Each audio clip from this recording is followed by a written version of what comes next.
অসমৰ এখন শান্ত সৰু গাঁও আছিল। চাৰিওফালে সেউজীয়া পথাৰ, বাঁহনি আৰু নিস্তব্ধতাৰ পৰিৱেশ। কিন্তু গাঁওখনত এটা ঠাই আছিল য'ত সন্ধ্যা হ'লেই কোনো মানুহ যাবলৈ সাহ নকৰিছিল। সেই ঠাই আছিল গাঁৱৰ মাজৰ গৰুবাটৰ পুৰণি বগৰী গছজোপা। গছজোপা ইমানেই ডাঙৰ আছিল যে তাৰ ডাল পাতবোৰ আধা ৰাস্তা ঢাকি ৰাখিছিল। দিনত গছজোপা সাধাৰণ যেন লাগিছিল, কিন্তু ৰাতি হ'লে তাৰ ৰূপ সম্পূৰ্ণ সলনি হৈ যায়। এদিনাখনৰ কথা, পুহমহীয়া আছিল। পুহৰ ঠাণ্ডাত ৰাহুল গৈছিল তাৰ বন্ধু দীপুৰ ঘৰলৈ। সি দীপুৰ লগত প্ৰায় বহু সময় কটালে। ভাত খাই কথা বতৰা পাতি কেতিয়া সময় পাৰ হ'ল সি গমেই পোৱা নাছিল। 12টা বাজিলে আৰু সি ঘপককৈ উঠি দীপুক ক'লে, মই ঘৰলৈ যাওঁ, বহুত দেৰি হ'ল। দীপুৱে ক'লে, যা, ভালকৈ যাবি। ৰাহুলে সুধিলে দীপুক, এইফালে শ্বৰ্ট ৰাস্তা আছে নেকি অ'? দীপুৱে ঘপককৈ ক'লে, আছে, কিন্তু তই সেইফালে যাব নালাগে। ৰাহুলে ক'লে, কিয়? তেতিয়া দীপুৱে ক'লে, সেইটো গৰুবাট বুলি কয়, সেইফালে কোনো মানুহ ৰাতি নাযায়। তেতিয়া ৰাহুলে হাঁহি মাৰি ক'লে, থ, কি কথা কৱ?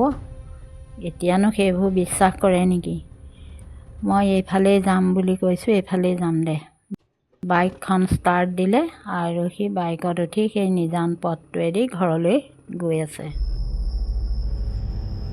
গছজোপা ওচৰ পোৱাৰ লগে লগে ঠাণ্ডা বতাহে ৰাহুলৰ গা কঁপাই তুলিলে। হঠাতে বাইকৰ ষ্টাৰ্টটো বন্ধ হৈ পৰিল। চাৰিওফালে অদ্ভুত নিস্তব্ধতা। তাৰ পিছত হি হি এটা ভয়ংকৰ হাঁহি শব্দ শুনা গ'ল। ৰাহুল থমকি ৰ'ল। হাঁহিটো যেন গছৰ ওপৰৰ পৰা আহিছিল। ধীৰে ধীৰে তেওঁ ওপৰলৈ চালে। গছৰ ডালত এজনী মহিলা বহি আছিল। বগা কাপোৰ পিন্ধা, দীঘল চুলি, ক'লা চকু। তেওঁ ধীৰে ধীৰে ডালৰ পৰা নামিবলৈ ধৰিলে, কিন্তু ভয়ংকৰ কথাটো আছিল তেওঁৰ ভৰি মাটিত নাছিল। ৰাহুলে ভয়ত পিছলৈ যাব খুজিছিল, কিন্তু পিছফালৰ পৰা আন এটা মাত আহিল, আমাক এৰি ক'ত যাৱ? তেওঁ ঘূৰি চাই দেখিলে গছৰ তলত কেইবাটাও ক'লা ছাঁ থিয় হৈ আছে। হঠাৎ গছৰ ডালবোৰ জোৰেৰে লৰচৰ কৰিবলৈ ধৰিলে। চাৰিওফালৰ পৰা কান্দোন, হাঁহি আৰু ফিচফিচনিৰ শব্দ শুনা গ'ল।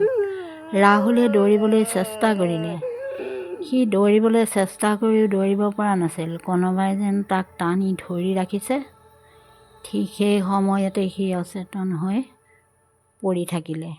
পিছদিনাখন ৰাতিপুৱা গাঁৱৰ কেইজনমান মানুহ সেই গৰুবাটটোৱেদি গৈ আছিল। দূৰৰ পৰাই দেখিলে এখন বাইক বগৰীজোপাৰ ওচৰত ৰখি আছিল। ওচৰলৈ আহি দেখিলে যে কাষতে এজন অচিনাকি যুৱক পৰি আছে। মানুহে দাঙি নিলে, তাক নি ওচৰৰে মন্দিৰ এটাত তাক লৈ গ'ল। তাৰ পূজাৰীয়ে তাক জৰা ফুকা কৰিলত ভাল হ'ল, সি হোচ পালে। হোচ পাই তাক সকলোৱে সুধিলে, তোমাক চিনি পোৱা নাই, তুমি ক'ৰ পৰা আহিছা? তেতিয়া সি উত্তৰ দিলে, মই সিখন গাঁৱৰ দীপুৰ ঘৰলৈ গৈছিলোঁ। দীপু মোৰ বন্ধু, কিন্তু মোক এই ৰাস্তাটোৱেদি দীপুৱে আহিবলৈ মানা কৰিছিল। তাৰ কথা নামানি মই এই ৰাস্তাটোৱেদি গুচি আহিলোঁ। আহি এই গছজোপাৰ তলতে মোৰ বাইকখনৰ ষ্টাৰ্টটো হঠাৎ বন্ধ হৈ পৰিল। বহুত চেষ্টা কৰিও মই ষ্টাৰ্ট দিয়াব নোৱাৰিলোঁ।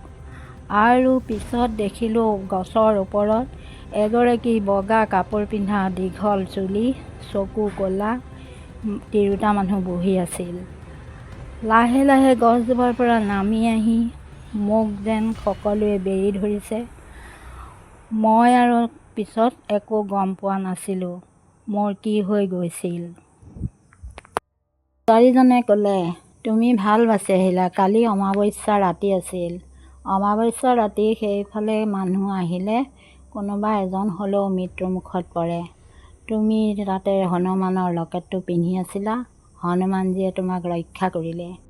গাঁৱৰ বুঢ়া মানুহসকলে কৈছিল, সেই গছত বহুত প্ৰেতাত্মা থাকে। বহু বছৰ আগতে সেই ঠাইত ভয়ংকৰ ঘটনা ঘটিছিল। কোৱা হৈছিল আগতে সেই ঠাইত এটা ডাঙৰ দুৰ্ঘটনা হৈছিল। এৰাতি ধুমুহা বতাহত কেইবাজন মানুহ গছৰ তলত আশ্ৰয় লৈছিল। হঠাতে বজ্ৰপাত পৰি সকলোৰে মৃত্যু হৈছিল। তাৰ পিছৰে পৰা সেই গছজোপা অভিশপ্ত হৈ পৰে। গাঁৱৰ মানুহ সন্ধ্যাৰ পিছত সেই পথ এৰি দিছিল, কিয়নো যিসকলে ৰাতি সেই গছৰ ওচৰলৈ গৈছিল তেওঁলোকে অদ্ভুত দিগদাৰ পাইছিল। কোনোবাই ক'লা ছাঁ দেখিছিল, কোনোবাই কান্দোন শুনিছিল, কিছুমানে নাচি থকা গছৰ ওপৰত দেখিছিল। সেইদিনা পিছৰে পৰা গাঁৱৰ মানুহে ৰাতি সেই বগৰী গছৰ ওচৰলৈ যাবলৈ সাহ নকৰিলে। আজিও কোৱা হয়, অমাৱস্যাৰ ৰাতি যদি কোনোবাই সেই পথত যায়, বগৰী গছৰ ডালৰ মাজৰ পৰা বহু ক'লা চকুৱে চাই থাকে।